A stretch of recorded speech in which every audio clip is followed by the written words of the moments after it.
In the 1970s and 80s, a terrifying figure cast a dark shadow over the state of California. Known as the Golden State Killer, this elusive criminal committed a series of home invasions, brutal rapes, and gruesome murders, striking fear in the hearts of Californians for over a decade. Even more chillingly, the case remained unsolved for decades until a breakthrough finally led to his capture. Welcome to Crime Quickie, where we explore the captivating world of crime stories. We're your hosts, Paige Turner and Lucy Furr. In today's episode, we will unravel the twisted tale of the Golden State Killer, a ruthless predator who terrorized California residents and eluded capture for years. Join us as we delve into the disturbing story of one of America's most notorious serial killers. In the mid-1970s, a string of burglaries and home invasions began in the Eastern District of Sacramento County. Dubbed the Golden State Killer or East Area Rapist, the perpetrator targeted women who were home alone or with their children. He gained entry through unlocked doors and windows, often wearing a mask and gloves, and would bind his victims before sexually assaulting them. As the number of attacks grew, so did the fear and panic in the community. It wasn't long before the East Area Rapist escalated his crimes, targeting couples in their homes.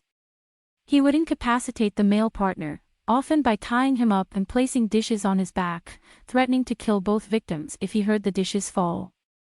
Once the man was subdued, the assailant would brutally rape the female partner. This sadistic pattern of violence continued for years, with the East Area Rapist evading capture time and time again. Despite the efforts of law enforcement, the East Area Rapist's reign of terror continued into the late 1970s and 80s, with his crimes escalating to murder. Now known as the original Night Stalker, he began targeting victims throughout Southern California, killing at least 10 people between 1979 and 1986.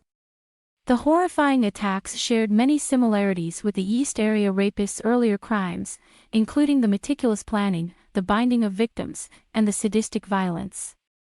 As the years passed, the original Night Stalker's crimes seemed to stop, leaving the case unsolved and the communities he had terrorized with a lingering sense of unease.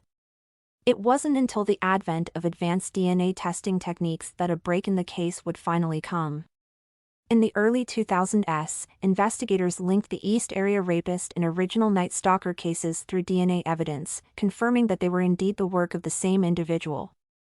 This revelation prompted a renewed effort to identify and apprehend the killer.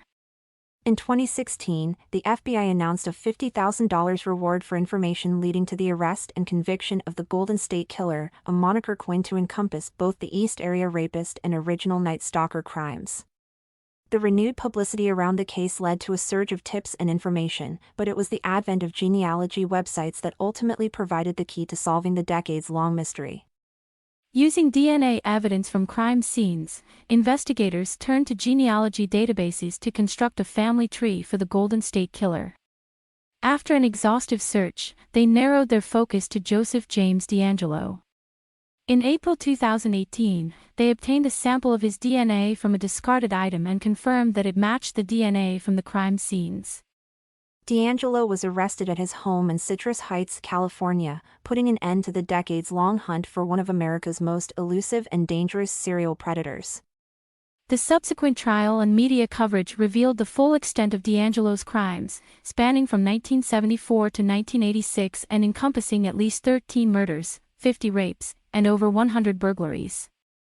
In June 2020, DeAngelo pleaded guilty to 13 counts of first-degree murder and 13 counts of kidnapping, as well as admitting to numerous other crimes for which the statute of limitations had expired.